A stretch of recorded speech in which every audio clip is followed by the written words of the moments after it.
Yeah, this grinder's a bit of a monster. I think I've got it set for a little over 66,000 surface feet per minute, maybe 66, 67, something like that. And the belt walks over really hard to start with. Once it gets up to speed, it goes back and it tracks correctly. And all I can figure at this point is I'm getting a lot of slippage out of the drive pulley. Maybe if I put a smaller one on, or increase the tension, or put one on that had rubber.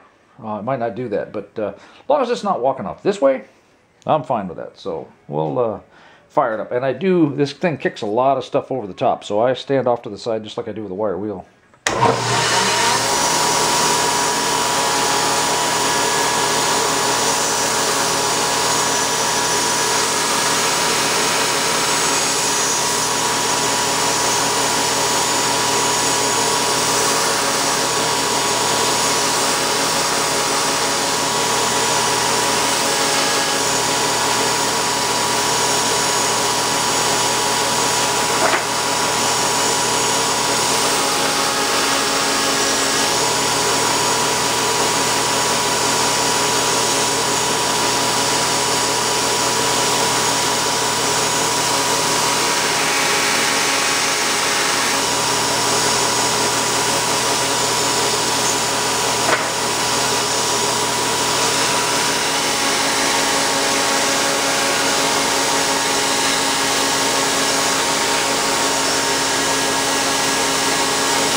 That'll about do it. I've had to adjust the tracking back and forth while I was doing that because this is a used belt, and I've done some hard grinding on the edge, and this belt's actually narrower than the 1.5 inch it should be, but I plan on getting a bit more life out of it before I change it out.